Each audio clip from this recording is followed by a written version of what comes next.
Hi hello வணக்கம். இந்த hi hello வணக்கம் அப்படின்றத சொல்லியே எனக்கு தெரிஞ்சு கிட்டத்தட்ட ஒரு வருஷம் இருக்கும்னு நினைக்கிறேன். அட்லீஸ்ட் கண்டிப்பாக 2025ல சொல்லலை அப்படின்றது அளவுக்கு கான்ஃபிடண்டாக சொல்ல முடியும். Almost 1 year. அப்படின்னா என்ன அர்த்தம்னா யூடியூபுக்கு வீடியோவே எடுக்கல அப்படின்னு. நான் நேரில் போய் ஹாய் ஹலோ வணக்கம் சொல்ல மாட்டேன் எங்கேயும். ஸோ யூடியூப் கட்டுறது சிஏ சேனலே இப்போ எப்படி ஆயிடுச்சுன்னா ஒரு மீம் இருக்கும். அதில் என்னன்னா ஸ்விம்மிங் பூல் இருக்கும். ஸ்விம்மிங் பூல்ல அந்த பேரண்ட் யாரோ ஒரு குட்டி குழந்தைய இப்படி வச்சு கொஞ்சிட்டு இருப்பாங்க. ஸ்விம்மிங் பூல்ல அப்படி கொஞ்சிட்டு இருப்பாங்க. பக்கத்துல அதோட கொஞ்சம் ஒரு பெரிய குழந்தை ஐயோ அப்படின்ற மாதிரி மூச்சு தண்ணிட்டு இருக்கும். அதுக்கப்புறம் கீழே இன்னொரு ஷாட் காட்டுவாங்க. அதில் பார்த்தா அப்படியே தண்ணிக்குள்ளேயே மூழ்கி எலும்பு கூட ஆன மாதிரி இன்னொரு ஆளை காட்டுவாங்க. ஆளே இருக்க மாட்டாங்க, எலும்பு கூடவே ஆயிருப்பாங்க. அது மாதிரி இருக்கும். அது மாதிரி இப்போ நான் அந்த குட்டி குழந்தைய இப்படி பிடிச்சிட்டு இருக்கேன். அந்த குட்டி குழந்தை என்ன அப்படின்னா என்னுடைய ஆஃப்லைன் கிளாஸஸ், அகாடமியில் எடுக்கிற கிளாஸஸ் மட்டும் அதை பிடிச்சி விளையாடிக்கிட்டு இருக்கேன். தண்ணியில் தத்தளிச்சுட்டு இருக்கிறது யாரு அப்படின்னா கட்டுறது சிஏ ஆப்பில் இருக்கிற கேட்குற ஸ்டூடெண்ட்ஸ் கேட்குறாங்கல்ல, அவங்களோட அந்த டவுட்ஸ்லாம் கேட்குறாங்க. அது எதுவுமே இப்போ ரிப்ளை பண்ணவே முடியல. அதெல்லாம் அப்படி இருக்கு இதில். ஆனால் அட்லீஸ்ட் அந்த ஆப்பில் ஒரு மூமெண்ட்டாச்சும் இருக்கும், ஏதாவது ஒன்று நடந்துட்டு இருக்கும். சுத்தமாக மூமெண்ட்டே இல்லாமல் அப்படியே எலும்பு கூட ஆரவன் யாரு அப்படின்னா கட்டுறது சிஏ யூடியூப் சேனல் தான். ஒரு மூமெண்ட்டும் கிடையாது, வீடியோவும் வராது, சப்ஸ்கிரிப்ஷனும் வராது, கமெண்ட்டும் வராது. அது பாட்டுப்படி போயிட்டு இருக்கு. ஆனால் அப்படியே வியூஸ் மட்டும் தேர்தலை பார்த்துட்டு இருப்பாங்க, அவ்வளோதான். அந்த மாதிரி ஒரு மூமெண்ட் இல்லாமல் செத்து போச்சு சேனல்ன்றது. அதை கொஞ்சம் திருப்பி உயிர் கொடுக்கலாம் அப்படின்னு பார்க்குறேன். மெயின் இஷ்யூ டைமிங் தான். பட் அதை டைம் கொடுத்து கொஞ்சம் உயிர் கொடுக்கலாம் அப்படின்னு பார்க்குறேன். அது ஒன்று. இன்னொன்று என்ன பார்த்தா முன்னாடி நான் நிறைய பேட்சஸ் எடுத்தது பார்த்தா காஸ்டிங் அப்படின்ற சப்ஜெக்ட் தான் நிறைய பேட்சஸ் எடுத்திருப்பேன்.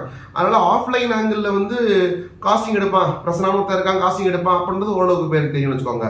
அதுவே ஆன்லைன்ல யூடியூப் ஆங்கிள் பார்த்தோம்னா காஸ்டிங் கூட அக்கௌண்ட்ஸ் நல்லா தெரியும். ஏன்னா கேஷ் ஃப்ளோ ஸ்டேட்மெண்ட் மனப்படம் பண்ண வேணாம், பிரான்ச் அக்கௌண்ட்ஸ் மனப்படம் பண்ண வேணாம் அப்படின்னு சொல்லி ஒரு 2-3 வீடியோ அந்த மாதிரி இருக்கும். அதுதான் மோஸ்ட் வியூடுல இருக்கும். ஸோ அந்த அக்கௌண்டிங் ஸ்டாண்டர்ட்ஸ் ரிவிஷன் வீடியோவும் அது மாதிரி ஆன்லைன்ல நிறைய தெரிஞ்சது அக்கௌண்ட்ஸ் எடுப்பான் அப்படின்ற மாதிரி தான், காஸ்டிங் எடுப்பான் அப்படின்ற மாதிரி தெரியுது. ஆனால் அந்த எஃப்எம்னு ஒருத்தர் இருக்கான் பார்த்தீங்களா, அந்த எஃப்எம் தான் எஃப்எம் எடுப்பானா அப்படின்ற மாதிரி ஆஃப்லைன்லயும் தெரியாமே இருக்கும். ஆன்லைன் மெஜாரிட்டி இப்போ கொஞ்சம் ஆஃப்லைன் ஜாஸ்தியாச்சு. இன்ஃபேக்ட் எஃப்எம் தான் நிறைய எடுத்துட்டு இருக்கேன். பட் என்னன்னா எஃப்எம் அப்படின்னு சொன்னா பிரசனா டக்குன்னு அசோசியேட் பண்றது இல்லை. காஸ்டிங் ஓகே, அக்கௌண்ட்ஸ் ஓகே, கொஞ்சம் பேர்.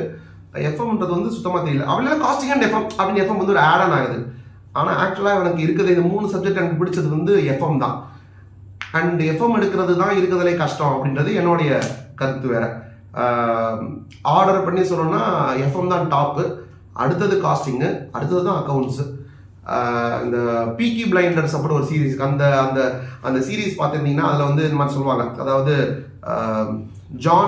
John was a good boy, Arthur tries, but Tommy he's different அப்படின்வாங்க. அது மாதிரி அதாவது என்னன்னா 3 பிரதர்ஸ் இருப்பாங்க. பீக்கி பிளைண்டர்ஸ் ஒரு கேங்ஸ்டர் இது. அதில் ஒரு ஃபேமிலியில் இருக்க பிரதர்ஸ் எல்லாருமே ஃபர்ஸ்ட் பையன், செகண்ட் பையன் எல்லாருமே கேங்ஸ்டர்ஸாக இருப்பாங்க.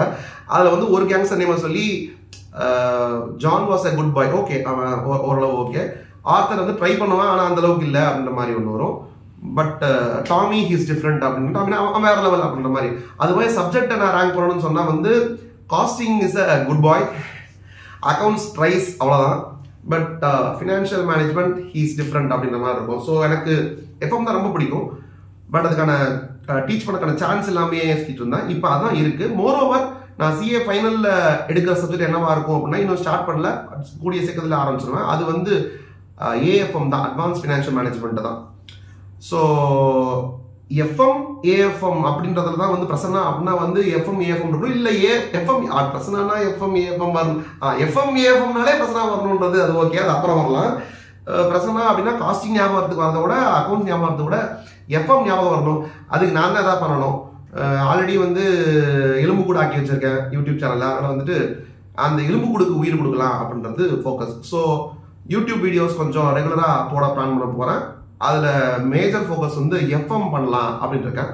அதுக்கு ஒரு ஸ்டார்ட்டாக இப்போ என்ன பண்ணலாம்னு நினைக்கிறேன்னா, ஒவ்வொரு சாப்டரையும் முடிஞ்ச அளவுக்கு சிங்கிள் டிஜிட் மினிட்ஸ், அதாவது less than 10 minutes, 8 minutes, 7 minutes, 9 minutes அந்த மாதிரி சிங்கிள் டிஜிட் மினிட்ஸுக்குள்ள ஒரு chapter for example cost of capital எடுத்தோம்னா அதை வந்து less than 10 minutesல ஃபுல்லா ரிவைஸ் பண்ற மாதிரி அதில் வந்து ஆப்வியஸ்லி ஃபார்முலா சொல்லணும்.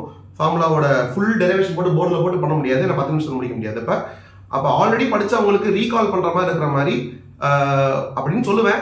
இந்த மாதிரி பண்ண நினைப்பேன். ஆனால் வந்து பேச ஆரம்பிச்சாலே ஃபுல் டெரிவேஷன் போட்டுருவேன் தான் தெரியும். பட் ஸ்டில் 10 minutesன்றது நானே எனக்கு வச்சிருக்கேன். ஏன்னா இப்போ என்ன ஆயிடுச்சுன்னா 10 minutesக்கு மேலலாம் வந்து இப்போ வீடியோ பார்க்குறதே ஏதோ ஒரு சாதாரண மாதிரி ஆயிடுச்சு இவங்களுக்குன்னா யார் உங்களுக்கு தான் சொல்கிறேன். ஏன்னா இப்போ ஆஃப்லைன் நேரில் நடத்துறதெல்லாம் பார்த்தீங்கன்னா வந்துட்டு ஒரு கான்செப்ட் 20 minutes பேசணும்னா அந்த 20 minutes வரைக்கும் அந்த ஃபோக்கஸை சஸ்டைன் பண்ண மாட்டாங்க. இத்தனைக்கும் நான் வந்து போரிங்காக டெலிவரி இருக்காது, அதுவே ஏதோ ஆகும்னு ஏதாவது பண்ணி சீரம் போட்டு அப்படிதான் போயிட்டு இருக்கோம். இது ஒன்றும் இல்லப்பா இது இவ்வளோதான் அப்படின்ற மாதிரி ஒரு மாடுலேஷனில் பேசவே மாட்டேன். இருந்தாலும் என் மாடுலேஷனுக்கே வந்து இவங்க வந்துட்டு ஒரு 12 நிமிஷம் 10 நிமிஷம் ஜூரோ ஆயிடுறாங்க, அவ்வளோதான். 20 நிமிஷம் வரைக்கும் ஹோல்ட் பண்ணுறதே இல்லை.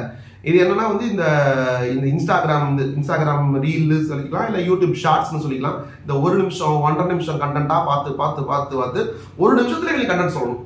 ஒரு கான்செப்ட் எவ்வளோ பெரிய கஷ்டமான கான்செப்டாகவும் இருக்கலாம், எனக்கு 1 நிமிஷத்துல சொல்லி முடியும், அவ்வளோதான் எனக்கு ஃபோக்கஸ், அதுக்குள்ள சொல்லி முடிக்கணும். இவங்களுக்கு எப்படி நான் வந்து அவங்க இந்த ரீல் பிளே பண்ண சுவிட்ச் மாதிரி பிளே அப்படின்னு சொன்னா கரெக்டாக 1 நிமிஷம், ஐயோ இவங்க ஃபோக்கஸ் போயிடும் 1 நிமிஷத்துல சொல்லி முடிக்கணும் அப்படிலாம் பண்ண முடியுமா? இவன் இந்த இது சொல்றாங்களா கெட்டு குட்டி சவரா போயிருக்கீங்களா பேர பசங்களா அந்த மாதிரி வந்து 1.5 நிமிஷம் கண்டென்ட் பார்த்து எல்லா கான்செப்டும் 1.5 நிமிஷத்துல ஒரு எஃப்எம்ல காம்ப்ளிகேட்டடா இருக்கும், அதுவும் 1.5 நிமிஷம் தான் ஃபோக்கஸ் இருக்கும் இருக்கு. அந்த மாதிரி இருக்கு. அதனால 1.5 நிமிஷத்துல முடிக்க வாய்ப்பே இல்லை. ஒரு சிஏ ஸ்டூடெண்ட்ஸுக்கு கொஞ்சம் எக்ஸ்ட்ரா பொறுமை இருக்கும் அப்படின்ற மாதிரி ஒரு இதில் ஏன்னா சிஎம்ஏ எல்லா ப்ரொஃபஷனல்ஸ் எல்லாமே சொல்றேன். அந்த ஆங்கிள் ஒரு 10 minutes அப்படின்னு வச்சிருக்கேன். 10 minutes மேலே போனால் வேணாம், டபுள் டிஜிட் மினிட்ஸே வேணாம். அது காட்டும் போதே வந்து டபுள் டிஜிட் வரக்கூடாது. 9 minutes and 00 hours 9 minutes and 59 seconds கூட வைப்பேன். ஆனால் 10 minutes ஆகக்கூடாது. அப்போ நம்ம பிளான் பண்ணிருக்கேன். ஈச் சாப்டர் இன் ஃபினான்ஷியல் மேனேஜ்மெண்ட் அண்டர் 10 minutes அப்படின்ற மாதிரி போட்டு முடிஞ்ச அளவுக்கு கன்சிஸ்டண்டா அந்த வீடியோஸ் வந்து இப்போ அப்கமிங் டேஸ்ல போடலாம் அப்படின்றது ஒரு பிளானு. அண்ட் இதுதான் மெயின் கண்டென்ட் ஆஃப் த இது. யூடியூப் சேனல்ல வந்து இப்போ நிறைய வீடியோஸ் போடுறதுக்கு ரீசனே வந்து சொல்லிட்டேன், நான் வந்து டைமே இல்லை. நம்ம ஆஃப்லைன் கிளாஸஸ் நிறையா போய்கிட்டே இருக்கு. எந்த அளவுக்குனா வந்துட்டு முன்னாடி வந்து எனக்கு சும்மா யார்ட்டையும் கேட்கும்போது சொன்னேன், சும்மா ஒரு நகைச்சுவையா சொன்னேன். அப்படின்னா வந்து I always wanted to be a full time teacher, ஆனால் what I meant is not this அப்படின்ற மாதிரி சொல்லுவேன். ஏன்னா ஃபுல் டைம் டீச்சர்னா வேற எந்த ஒர்க்குக்கும் போகாம இதுல இருந்து மட்டுமே வர்ற இன்கமே போதுமான அளவுக்கு